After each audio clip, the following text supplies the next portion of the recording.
assédio moral, é o que estávamos falando antes do intervalo.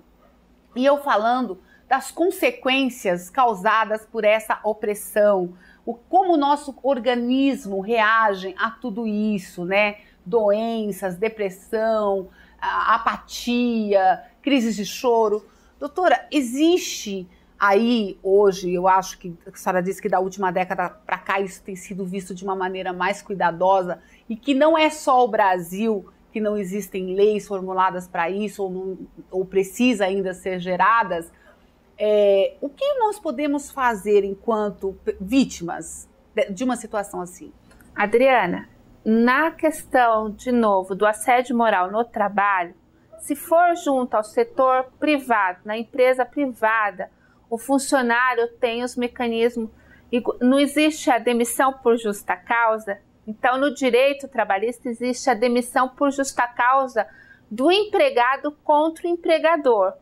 É a demissão indireta. Então, o funcionário pode entrar com uma reclamação trabalhista, ele vai receber todos os seus direitos trabalhistas tradicionais, que nós já conhecemos, FGTS, saldo de salário, férias, 13º, e também ele vai poder estar pleiteando uma indenização por esse dano moral que ele está sendo submetido, que ele foi submetido a essa agressão, essa violação moral que foi cometido contra ele.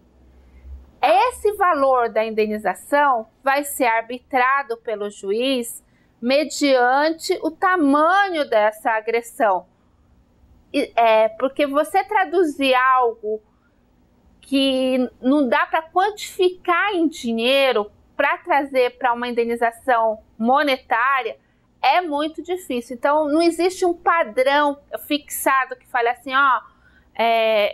as indenizações têm classes, nós vamos por leve, pesada, não existe média, vai depender de como o juiz vai entender subjetivamente para arbitrar esse valor, mas todo funcionário tem direito a buscar esse direito, essa indenização. Mas olha só que interessante, eu não sabia, eu não tinha a mínima noção, olha o que a doutora está dizendo aqui, que eu posso fazer o meu patrão me demitir, porque eu não estou concordando com a maneira que eu estou sendo tratada. Mas, doutora, para fazer isso, eu vou precisar de provas, não vou? Eu não posso, eu vou ter que me munir de provas. Obviamente que eu não vou conseguir nenhum depoimento de nenhum colega. Então, eu vou ter que ter essas provas, como? Pelos meus familiares, amigos que estão vendo o meu comportamento, pelas vezes que eu estou chorando, ou...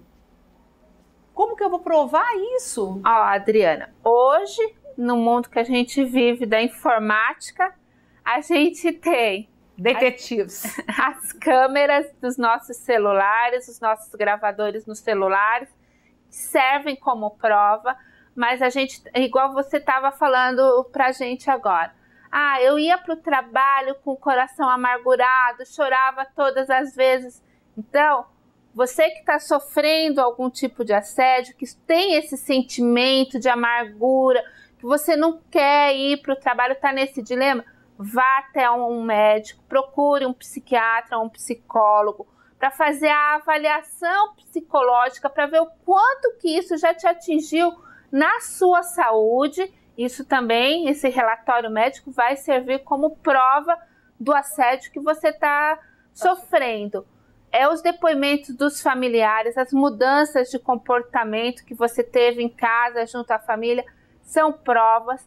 Mas também existem sim colegas de trabalho, Adriana, por mais difícil que possa parecer, que servem de testemunha. Então, assim, seria ótimo que a gente tivesse todos os colegas que denunciassem, mas já que não tem, a gente tem os meios de comunicação, os meios de informática que servem para a gente hoje, porque hoje a gente recebe muita ordem via e-mail, no e-mail funcional a gente recebe as ordens dos nossos superiores e lá vai estar embutido, e os nossos juízes sabem aonde está isso, os nossos profissionais do direito conseguem detectar aonde está a ameaça, aonde está esse assédio. Então você tem e-mails, você tem as correspondências, tudo como meio de prova que os juízes utilizam para conceder a indenização. Olha que coisa interessante, né? Infelizmente, na época eu não sabia de nada disso, né? Eu acabei pedindo demissão, eu cheguei ao ponto de pedir demissão. Eu não sabia que eu teria todos os direitos, então eu perdi todos os direitos que eu tinha. Foi me oferecido uma transferência de setor, eu não aceitei, porque eu achei que eu ia perder parte do meu salário, né? Porque eu trabalhava num cargo interessante, também não sabia que não poderiam me tirar esse direito já estabelecido. Olha que como a informação é importante, gente. Hoje eu sou uma comunicadora, então a minha ânsia de mostrar para você e de falar para você vem de experiências próprias. Então, assim, eu não posso mais processar a pessoa que fez todas essas coisas comigo. Mas, doutora, eu vou poder, porque eu sei que ela está em cargo de chefia até hoje ela está em cargo de chefia. Eu vou tirar uma cópia dessa entrevista e vou dar de presente para esse ser humano, né? Quem sabe não torna ela uma pessoa melhor. Mas o intuito também, doutora, deste programa não é apenas falar para o ofendido, aquele que sofre o assédio moral, mas para aquele que ocupa o cargo de chefia também. O quão é grave a atitude dele. Então, Adriana, a gente tem um projeto de lei que está tramitando no nosso Congresso desde 2001 para tornar o assédio moral do trabalho tornar-se crime, né? Além da gente estabelecer as regras para melhor apurar, para facilitar o processo de apuração do assédio, o assédio também vai virar uma conduta criminal. E em alguns países, eu não sei quais, eu não me recordo agora, a pena pode variar de 1 ano a 2 anos de detenção. Isso, o nosso projeto também é nesse sentido, também de 1 a 2 anos de detenção. Mas nós temos hoje no Código Penal a figura de 2 crimes, da calúnia e da difamação, que também podem punir o agressor do assédio. Por quê? Porque a calúnia é aquele onde o agressor atribui um fato criminoso à vítima, ao assediado, algo que ele não cometeu. E a gente vê isso muito em várias empresas que não respeitam seu funcionário.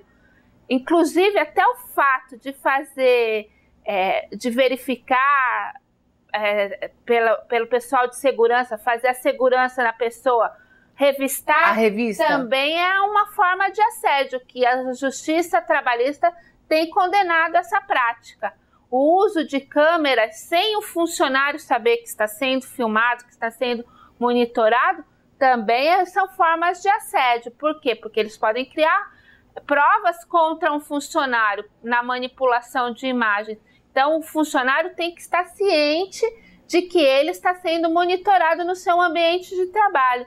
Então, a calúnia é a atribuição de um fato inverídico como uma prática de um crime, e a difamação é você atribuir a má fama. Olha, fulana chegou bêbada hoje no trabalho, que é a embriaguez. Ou então, fulano faz uso de droga, e atribuir má fama àquela pessoa que na verdade não existe, mas são criadas, são os boatos dentro do trabalho, que isso também é assédio. A discriminação. Isso, e além da indenização civil, que esse funcionário tem direito, ele também vai poder punir o agressor criminalmente.